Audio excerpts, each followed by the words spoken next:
आयुक्तालय कॉलेज शिक्षा राजस्थान के निर्देशानुसार कोरोना महामारी संक्रमण के मद्देनज़र कॉलेज शिक्षा में प्रतिदिन एक वीडियो पाठ्यक्रम से संबद्ध यूट्यूब चैनल पर अपलोड करने का निर्देश प्राप्त हुआ है और उसी के अंतर्गत मैं डॉक्टर राजेश जोशी, सह आचार्य संस्कृत विभाग, श्री गोविंद गुरु राजकीय महाविद्यालय बांसवाड़ा, तृतीय वर्ष के द्वितीय प्रश्न पत्र में पढ़ाई जाने वाली श्रीमद् भगवद गीता द्वितीय अध्याय के श्लोकों को 10 वीडियो में समाहित करते हुए आज इसका श्री गणेश कर रहा हूँ। प्रिय विद्यार्थियों, गीता केवल कुरुक्षेत्र के युद्ध तक ही सीमित नहीं है, उसका उद्देश्य अर्जुन तक ही सीमित नहीं है। भगवान कृष्ण द्वारा उस समय अर्जुन को, किंकर्तव्य गुण अर्जुन को धर्मपथ पर लाने के लिए धर्म संस्थापनार्थाय भगवान कृष्ण ने उपदेश दिया था। किंतु आज के युग में भी हजारों वर्षों से गीता विभिन्न गुरुकुलों का, विद्यालयों का, महाविद्यालयों का, विश्वविद्यालयों के पाठ्यक्रम का हिस्सा रही है। आज के युग में गीता का हर श्लोक प्रासंगिक है, उपादेय है। जैसा कि उसके महत्व का प्रारंभ में ही गान किया गया है कि सर्वोपनिषदो गावो बुद्धा गोपाल नंदन पार्थो वत्स सुधीर भक्ता दुग्धम गीतामृतम महत्। आज के वर्तमान युग में चाहे वे नैतिक क्षेत्र में संघर्ष कर रहे, चाहे अपसांस्कृतिक क्षेत्र में संस्कृति के प्रसार के लिए क्षेत्र जो संघर्ष कर रहे हैं, धर्म के क्षेत्र में, चाहे अध्यात्म के क्षेत्र में, चाहे सामाजिक धार्मिक, सर्वत्र जो व्यक्ति मूल्यों की प्रतिष्ठा के लिए संघर्ष होता है, वो प्रत्येक व्यक्ति अर्जुन है।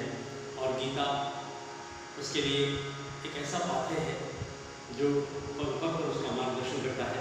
आइए हम भगवद गीता द्वितीय अध्याय के प्रथम श्लोक से, क्योंकि इसमें 72 श्लोक हैं और उनका गीता है, इसलिए मैं इसका गान करते हुए पढ़ाऊँगा।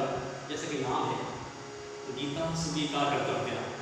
गीता को सुंदर गीत से पढ़ाया जाना चाहिए ताकि उसका हृदय, ताकि उसका संदेश है वह आत्मसात हो सके। मुझे ईश्वर के पास गीता का द्वितीय अध्याय कंठस्थ है। मैं गाते हुए इसका यहाँ अध्यापन करने जा रहा हूँ। द्वितीय अध्याय का नाम सांख्य योग है। सांख्य योग क्योंकि इसमें आत्मा की नित्यता और शरीर की अनित्यता का प्रतिपादन हुआ है। सांख्य दर्शन में 25 तत्वों का सूत्रपात हुआ है, तो संख्या संबंधी सिद्धांत होने से इसे सांख्य और योग की कर्मयोग। भगवान श्री कृष्ण ने द्वितीय अध्याय में अर्जुन को आत्मा की अमरता, कर्म सिद्धांत का प्रतिपादन और फिर स्थित प्रज्ञ का सिद्धांत, इन 3 विषयों का निर्देशन किया है, उसे उपदेश दिया है। इस अध्याय का नाम सांख्य योग है। पहले श्लोक में संजय उवाच, क्योंकि यह गीता का ज्ञान भले अर्जुन के लिए है, लेकिन युद्ध मैदान में धृतराष्ट्र ने संजय से पूछा था कि संजय मुझे बताओ कुरुक्षेत्र के मैदान में क्या हो रहा है। तो संजय आंखों देखा था अपनी दिव्य दृष्टि से कुरुक्षेत्र के राजप्रासादों में धृतराष्ट्र को सुनाते हैं। इसलिए यहाँ मैं एक बात बताना भूल गया कि गीता महाभारत के संकल्पों और संदेशों का द्राक्षापात है। जैसे वाल्मीकि रामायण में सुंदरकांड है, गोस्वामी जी तुलसीदास के रामचरितमानस में भी सुंदरकांड है, वैसे ही महाभारत के भीष्म पर्व के यह 700 श्लोक सप्तशती भगवद गीता के नाम से है। महाभारत का हिस्सा होते हुए भी गीता में ज्ञान, भक्ति और कर्म का जो अनुपम संदेश, महान उपदेश प्रसारित हुआ है, उसके कारण गीता का स्वातंत्र्य पृथक रूप से भी ग्रंथ के रूप में महत्व है। पहले श्लोक में संजय धृतराष्ट्र को कहते हैं, अनुष्टुप छंद में है श्लोक, अनुष्टुप अष्टाक्षरावृत्ति कहते हैं। अष्टाक्षरावृत्ति 8 अक्षरों के 4 चरण हैं, 8 चौक 32। देखिए इसको कैसे गाएंगे।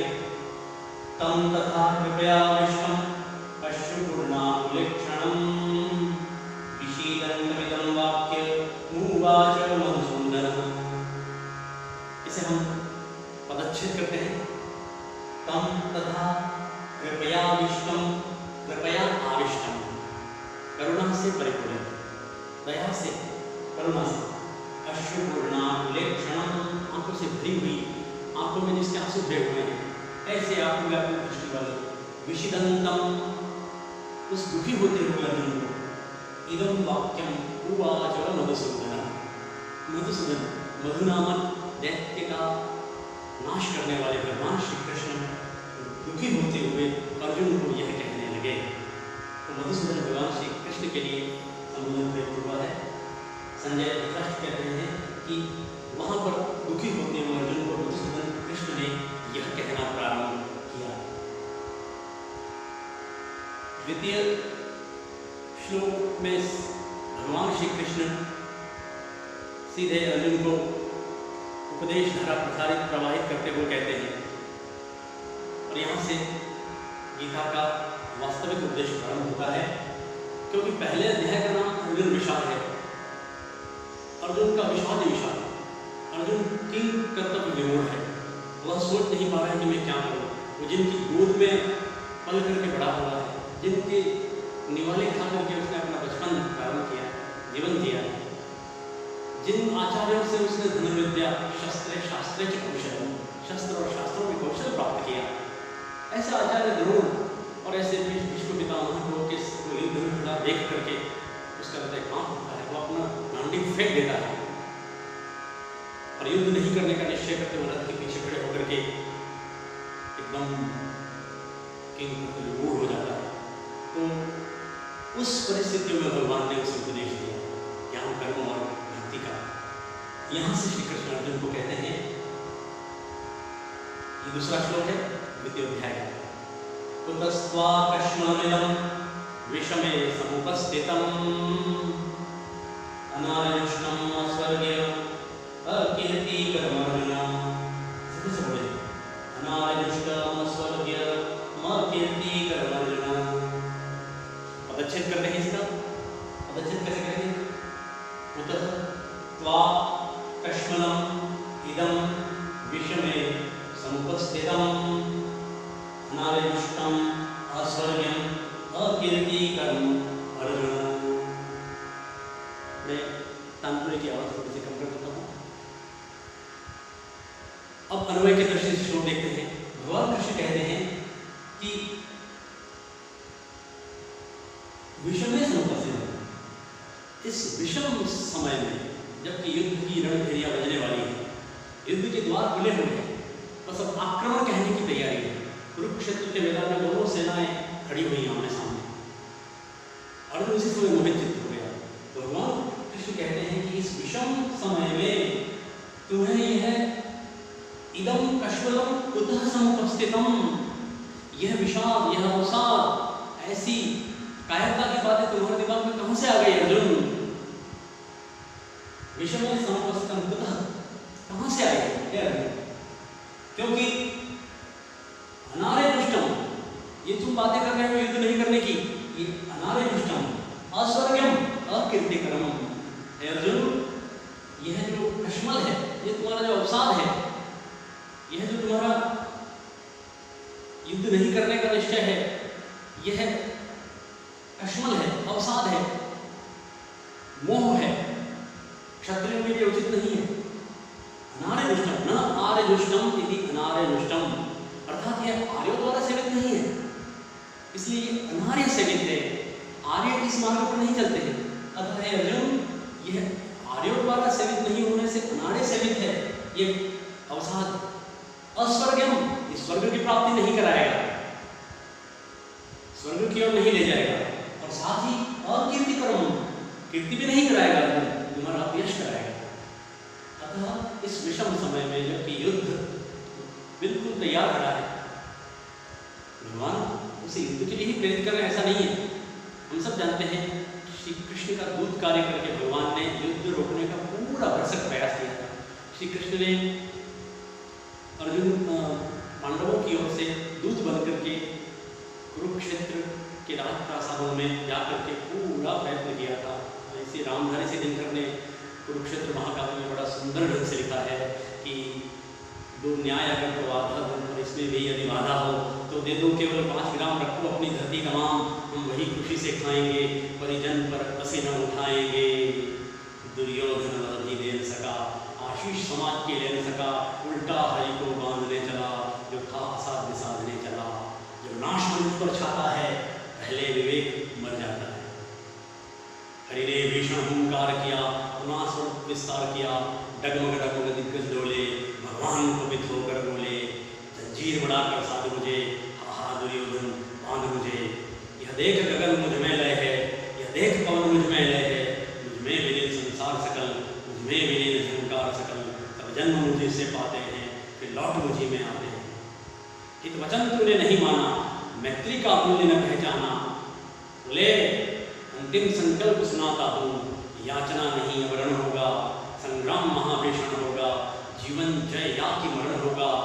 टकराएंगे नक्षत्र निखर, बरसे की धरा पर भन्नी प्रखर, फणशेष नाम का डोलेगा, विकराल काल मुंह बोलेगा। दुर्योधन रण ऐसा होगा, फिर कभी नहीं जैसा होगा। वायस सदा सुख लूटेंगे, सौभाग्य मनुष्य के फूटेंगे। यह रश्मि नदी के नाम से कुरुक्षेत्र महाकाव्य में बड़ा प्रसिद्ध श्री कृष्ण का दूत कार्य रामधारी से दिनकर जी ने हिंदी में लिखा है। तो भगवान कृष्ण ने युद्ध टालने का पूरा प्रयास किया, किंतु हठी दुर्योधन, दुराग्रही दुर्योधन, उसने पांडवों के साथ युद्ध क्रीड़ा में छल करके उनको दूर रखने का, उनको मारने का नानाविध प्रयत्न करके उनको हटाने का प्रयास किया। भगवान श्री कृष्ण ने पांडवों का साथ देकर के धर्म की संस्थापना के लिए गीता का उपदेश दिया, उनको युद्ध के लिए तैयार किया। तो विश्व में मैनेजमेंट में इस प्रकार का, क्योंकि भगवान कृष्ण को मैनेजमेंट गुरु कहा जाता है, सबसे प्रबंधन गुरु। उन्होंने अपने जीवन में कहाँ जन्म लिया, कहाँ कर्म किया और कहाँ निर्माण प्राप्त किया, ऐसे अवतारी पुरुष भगवान श्री कृष्ण का लीलामय जीवन।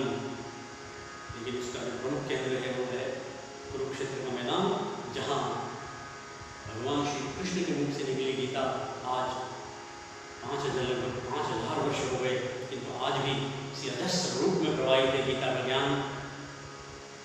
हम वापस आते हैं दूसरे श्लोक में कि अब अर्जुन को युद्ध के लिए तैयार कर रहे हैं श्री कृष्ण। तो कहते हैं कि युद्ध नहीं करने का जो तुम्हारा निश्चय है वो कश्मल इदम कश्मलम कथम समुपस्थितम अस्मिन् कुरुक्षेत्र से युद्ध समरो इदम अनानुष्टम है अर्जुन, इदम अकीर्तिकरम, इदम अस्वर्गम। तीसरे श्लोक की ओर हम जाते हैं। मेरे सामने मोबाइल में PDF तैयार है। मैं क्योंकि सामने प्रोजेक्टर पे यह श्लोक दी जाए आप सभी छात्रों के लिए, इसलिए इसे तीसरा श्लोक ले आता हूँ, जिससे हम अनवरत रूप से भगवत गीता के 10 श्लोकों को प्रतिदिन पढ़ सकें। बहुत अच्छा श्लोक है तीसरा। ये थोड़ा सा काम करें, वॉल्यूम बढ़ा देता हूँ कानपुरे का। अनुष्टुप छंद बड़ा ही प्रिय, इसे पद भी कहते हैं, श्लोक भी कहते हैं। आप मेरे साथ अभ्यास भी कर सकते हैं। क्लैब्यम मास्मगमः पार्थ नैतत्त्वयुपपद्यते क्षुद्रं हृदय दौर्बल्यं यत्त्वत्तिष्ठ परन्तप। मधुर संस्कृत का तात्पर्य यही है, शुद्ध, परिष्कृत, परिमार्जित, इसमें एक भी दोष नहीं हो, वो है संस्कृत। इसके संस्कृत के उच्चारण से, संस्कृत के श्रवण से बैक्टीरिया दूर होते हैं। इस कोरोना महामारी के बीच में हम ऐसी प्रार्थनाएं करें कि ये जो ऐसे महामारी के बादल छुटे हुए, जहाँ पूरा विश्व संकट के दौर से गुजर रहा है, ईश्वर से प्रार्थना करते हैं कि ये जल्दी समाप्त हो और हर मनुष्य अर्जुन की तरह रण में आकर के ज्ञान के कर्म के उपदेश से पुनः एक मूल्यों की प्रतिष्ठा के लिए आए और यह संसार पुनः अपने मूल स्वरूप में आ सके। भगवान कृष्ण कहते हैं क्लैप्यम मास्मगमः पार्थ, क्लिप्ता को मत प्राप्त हो अर्जुन। क्लैप्यम क्लिप, क्लिप शैल की क्लैप्यम, शैल को क्या है इस पदच्छेद करते हैं पहले श्लोक बोलने करते हैं। क्लैप्यम मास्मगमः पार्थ न एतत् त्वयि उपपद्यते क्षुद्रं हृदय दौर्बल्यं त्यक्त्वा उत्तिष्ठ परन्तप। अब इस श्लोक में आया हुआ संबोधन को पहले कहते हैं। श्री कृष्ण अर्जुन को परंतप कहते हैं। परांतापयति इति परंतप अथवा परम तपस्वी इति परंतप, जो शत्रुओं को तपाता है। क्योंकि अर्जुन ने उत्तर पूर्व प्रदेश को जीत करके प्रभुत्व मात्रा में युधिष्ठिर के श्री चरणों में बहुत सारी संपत्तियां ला कर दे दी थी, इसलिए वह परंतप है, परम तपस्वी, परांतापयति इति परंतप। तो कृष्ण पहली और दूसरी पंक्ति में अर्जुन के लिए संबोधन दे रहे हैं। पार्थ, अर्जुन पृथा का पुत्र था, कुंती पुत्र था, इसलिए पृथा अण, पृथा में अण प्रत्यय लगने से पार्थ बनता है परंतप। हे पार्थ, क्लैप्यम मास्मगमः, क्लिप्ता को मत प्राप्त हो मित्र। तुम क्लिप्ता की ओर जा रहे हो, नपुंसकता की ओर जा रहे हो। युद्ध नहीं करने की बात करना क्लिप्ता है, नपुंसकता है।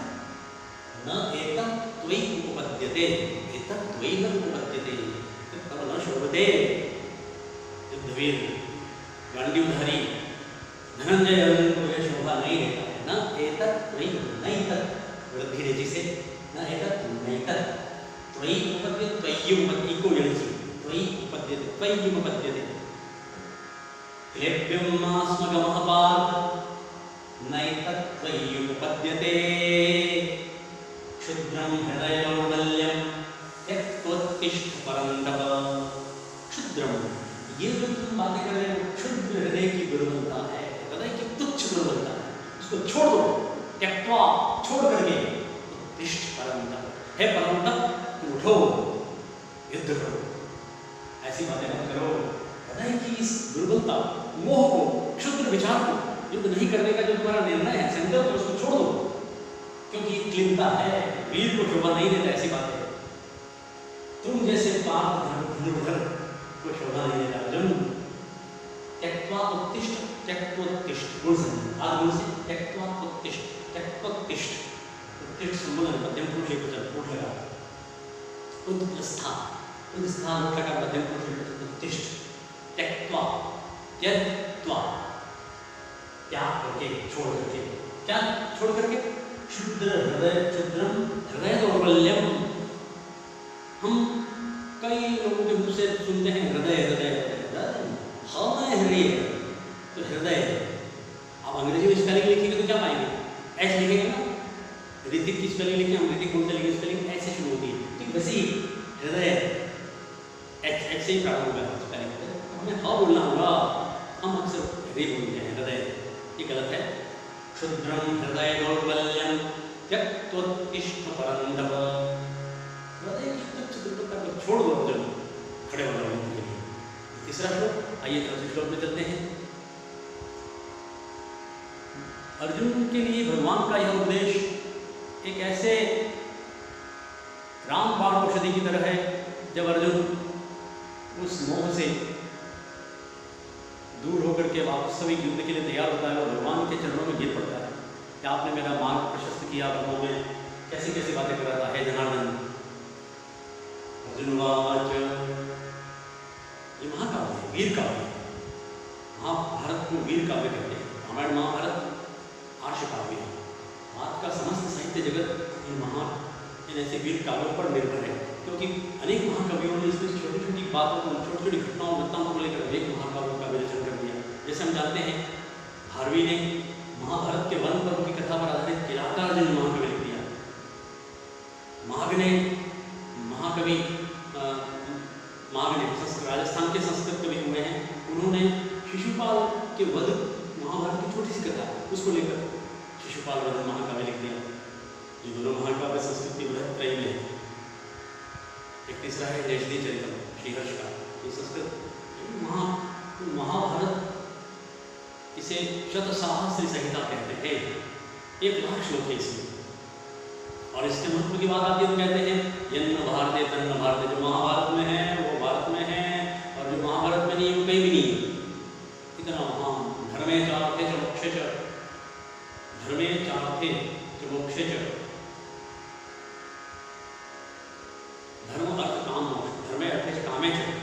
कृष्ण च पुरुषर्षभ यदि हास्ति तदन्यत्र यन्ने हास्ति न तत्क्वचित्।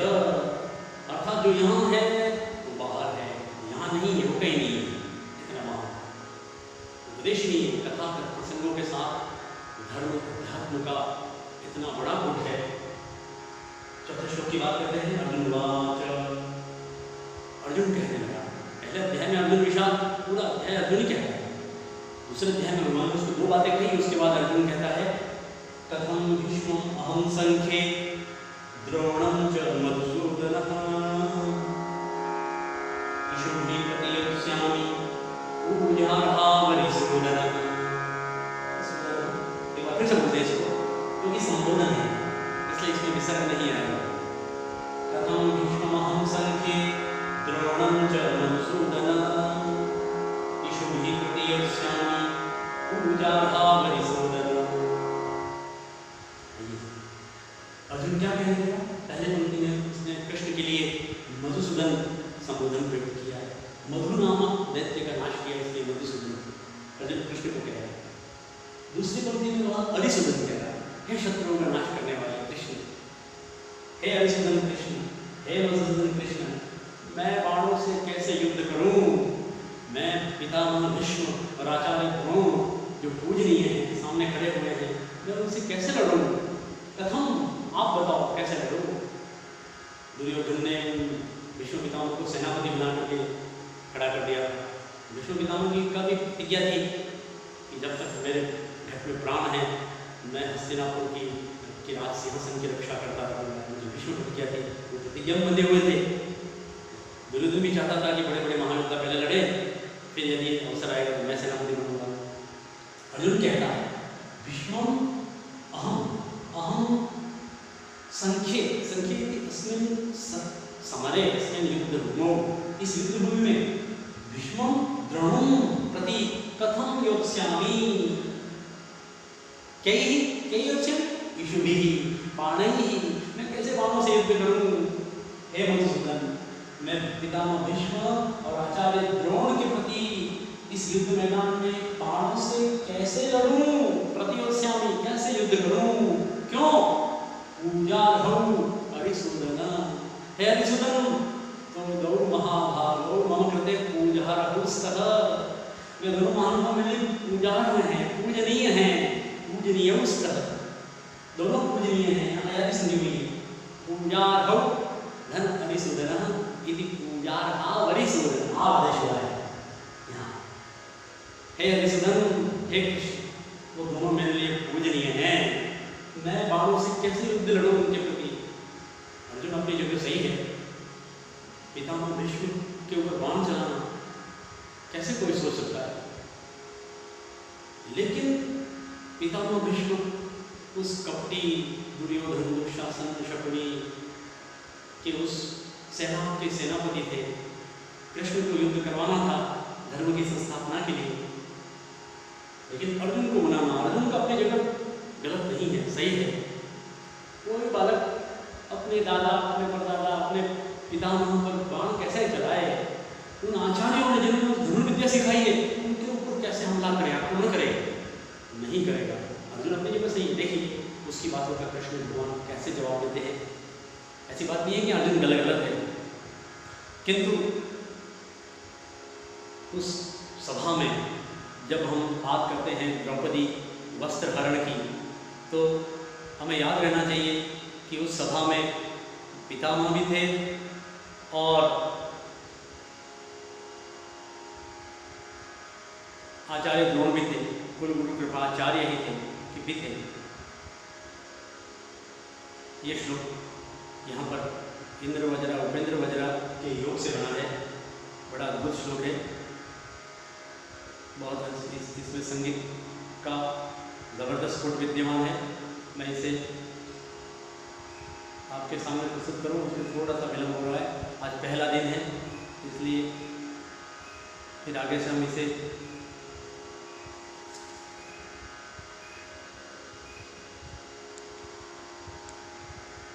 हालांकि श्लोक मुझे कंठस्थ है, लेकिन सामने बोर्ड पर आए। मैं चाहता हूँ कि बोर्ड पे आ जाए ये जो आपको दिख रहा है वहाँ दिखे तो आपकी सुविधा के लिए अच्छा रहेगा।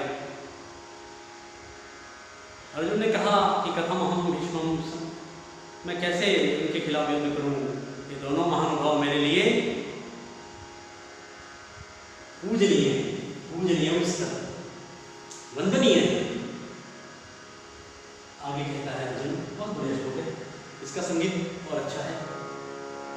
कुछ छंद ऐसे बने हैं संस्कृत में जिनमें संगीत का रूप डाल दिया जाए तो उनका महत्व द्विगुणित हो जाता है, सुनने में बहुत मधुर लगता है, श्रुति मधुर लगता है श्लोक, और जो संदेश है वो सीधे आता है, कहीं कोई बोलने में, कहीं सुनने में कहीं कोई नहीं होता है। ऐसा था श्लोक देखिए, गुरुन् हत्वा इमान् भान् श्रेयो भुक्तुं लोके तत्त्वार्थकांस्तु गुरूनिहैव भुञ्जीय भोगान् रुधिरप्रदिग्धान्। एक बार फिर से कान पूरा करता हूँ। गुरुन् अहत्वा ही महानुभाव, क्योंकि अर्जुन कृष्ण के प्रति कह रहा है, क्योंकि इन गुरुजनों को न मार करके, गुरुधन अहत्वा, गुरु महानुभावान भीष्म द्रोण सदृश महानुभाव गुरुओं को न मार करके, इन महानुभाव गुरुजनों को न मार करके मुझे संसार में इह लोके अस्मिन् जगति अस्मिन् लोके भैक्षम भोक्तुम अपि श्रेयः, मुझे भीख मांगनी पड़े तो भी श्रेष्ठ है। हे मधुसूदन कृष्ण, हे भगवान, इन महानुभावों को न मार करके, इन पर अस्त्र शस्त्र न चला करके, यदि मुझे जीवन में भिक्षा मांगनी पड़े तो भिक्षा मांग लूंगा, लेकिन मैं गुरुजनों को नहीं मारना चाहता। बड़ा सुंदर भाव है। श्रेय श्रेष्ठ है, क्या श्रेष्ठ है?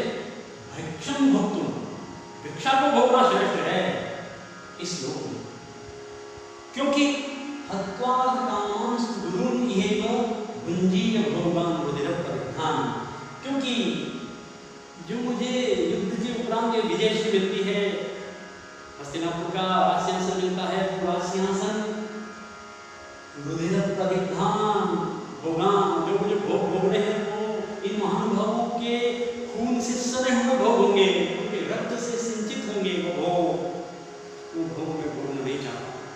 युद्ध के बाद राजसी भोग मिलेंगे, राजा को जीत मिलती है, वो सुख भोगता है। वो कहता है, अर्जुन कहता है कि इन गुरुजनों को मार कर तो मुझे भोग भोगने हैं, ऐसे भोग भोग करके मैं क्या करूँगा? हे केशव, हे जनार्दन, मैं ऐसे भोग नहीं भोगना चाहता जो खून से सने हुए।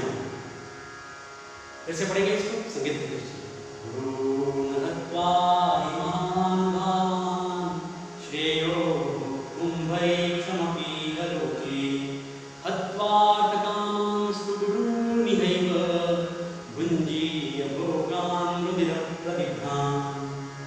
हत्वार्थकामान्, इन अर्थ और कामनाओं को जो मुझे भोगना है वो गुरून् इह हत्वा, इन गुरुजनों को मार कर तो भोगनी है मुझे। ये अर्थ और कामनाओं की प्राप्ति मुझे गुरुजनों को मार कर ही होनी है। ऐसे इन अर्थ और कामों को, इन भोगों को जो रुधिर प्रदिग्धान, रुधिर से प्रदिग्ध हैं, रक्त रंजित होंगे, इन गुरुजनों के रक्त से रंजित होंगे, ऐसे जो भोगे जाने मुझे भोगने हैं, ऐसे सुखों को मैं नहीं भोगना चाहता हूँ। इसकी बजाय मुझे भिक्षा मांगनी पड़े तो श्रेष्ठ है। अर्जुन, हाँ, हे केशव, हे कृष्ण। अर्जुन का भाव बड़ा सुंदर है, अर्जुन अपनी जगह सही है। छठे श्लोक की ओर जाते हैं और आज की वीडियो का यहीं पर हम समापन करेंगे, क्योंकि पहला दिन है, ये अपलोड हो जाए। मैं चाहता हूँ कि इसके बाद कंटिन्यू लगभग 10-10 श्लोक मैं पढ़ा दूँगा आप लोगों को। इससे मेरे जो इस वीडियो को मैं चाहूँगा कि फेसबुक पर भी अपलोड कर सकूँ, क्योंकि फेसबुक पर भी कई फेसबुक मित्र हैं, वो चाहते हैं कि मैं अध्यात्म से जो आलोड़ित ऐसी बहुत सारी बातें हैं उसको आप बताइए, क्योंकि सत्संग में शिवमाला सुंदरकांड आदि में मेरी रुचि है। ये 6वां श्लोक है। 6ठे श्लोक के बाद हम आगे बढ़ते हैं। न चैतद्विद्मः कतरन्नो गरीयो यद्वा जयेम यदि वा नो जयेम यानेव हत्वा न जिजीविषाम स्तेव स्थितः प्रमुखे धार्तराष्ट्राः। बड़ा सुंदर एक इंद्रवजना उपेंद्र वजना उपजाति के विषय तीनों में 11 वर्ण होते हैं। संगीत की दृष्टि से बहुत सुंदर छंद है।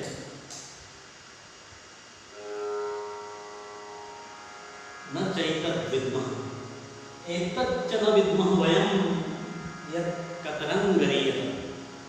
हमारे बीच में कौन दोनों सेनाओं के में कौन सी सेना बड़ी है, विशाल है, हमें नहीं पता है। हे केशव, हे जनार्दन, हे भगवान कृष्ण, हम नहीं जानते हैं कौन गरीय है, गुरुतर कौन, कौन किसका पलड़ा भारी रहेगा, कौन जीतेगा।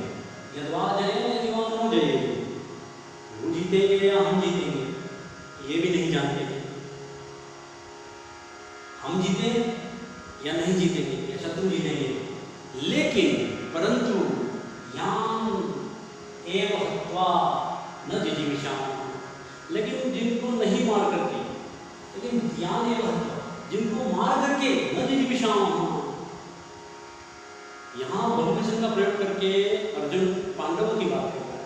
वो अकेला नहीं कहता, पांडवों की जैसे अर्जुन की भावना है वैसे सभी भाइयों की भावना, चारों भाइयों की। आचार्य द्रोण और पितामह भीष्म के प्रति अटूट श्रद्धा है। जिनको मार करके हम जीना नहीं चाहते, क्यों जिएंगे, कुल का द्रोह, कुल का नाश क्यों करेंगे। जिनको मार करके हम जीना नहीं चाहते, हमारे जीने की कोई इच्छा नहीं है, वे ते अवस्थिताः मुखे धार्तराष्ट्राः।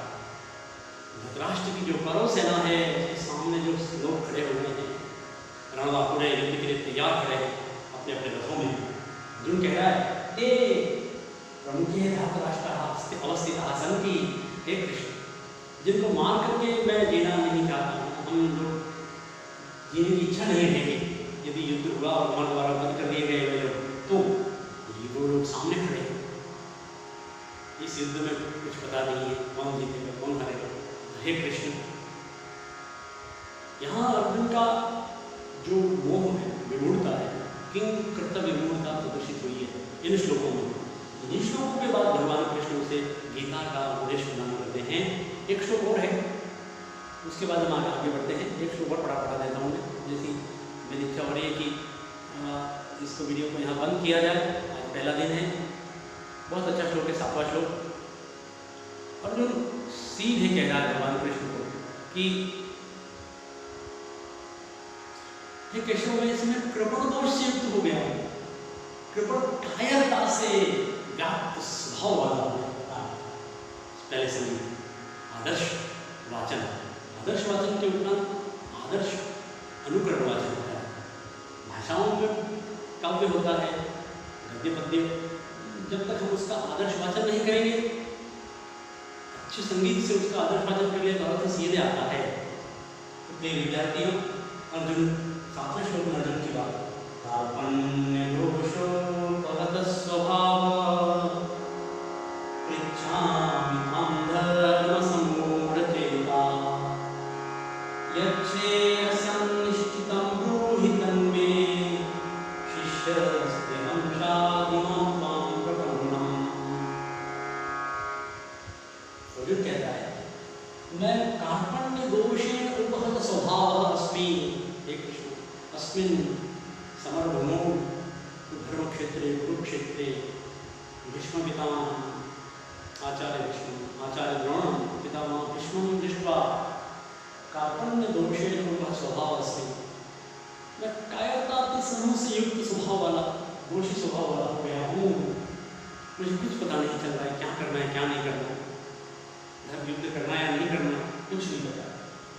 मैं पृच्छामि अहम अर्जुन पृच्छामि त्वां, हे कृष्ण, त्वां प्रति पृच्छामि धर्म समूढचेता, धर्मस्य विषये समूढचेता इति किं कर्तव्यमूढः अहम। धर्म के विषय में मोहित चित्त हुआ मैं आपसे पृच्छामि पूछता हूँ। क्या पूछता हूँ?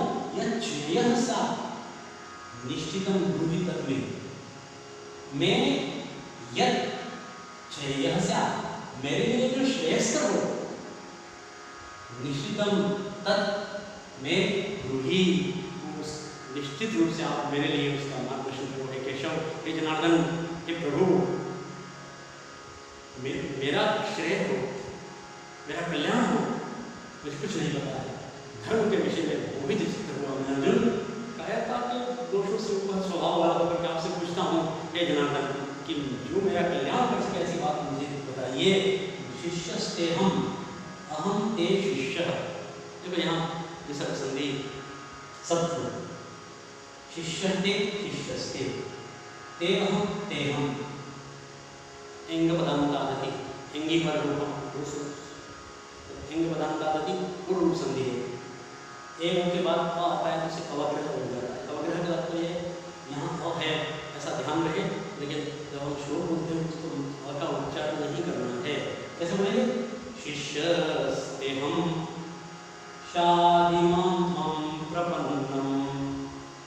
कई विद्यार्थी, कई संस्कृत छात्र में बोलते हैं शिष्यस्तेहम, अ नहीं होना, अ है, हमें ध्यान रहना चाहिए। ते शिष्य अहम, अहम ते शिष्य। ये संस्कृत की खासियत देखिए, संस्कृत की विशिष्टता देखिए।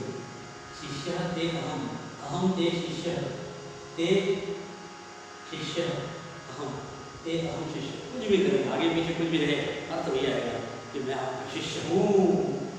शादी, शास्त्र लोट लगा, मध्यम पुरुष एक वचन, शादी उपदेश दीजिए, शासन मुझे शिष्ट कीजिए, उपदेश दीजिए। माँ मुझको त्वाम प्रपन्नम, आपकी शरण में आए हुए, आपके प्रपन्न हुए, आपको प्राप्त हुए, आपकी शरण में आए हुए मुझे अर्जुन को आप शिक्षा दीजिए हे केशव। तो बड़ा संघर्ष होते, कार्पण्य दोषों को स्वभाव पृच्छाम त्वं धर्म समूढ़ चेता, यच्छ्रेयस्यान्विष्टं ब्रूहि तन्मे शिष्यस्तेहं शादिमां त्वं प्रपन्नम। आज के दिन इतना ही। इसके बाद भगवान श्री कृष्ण का जो वास्तविक उद्देश्य वह बताना प्रारंभ करेंगे।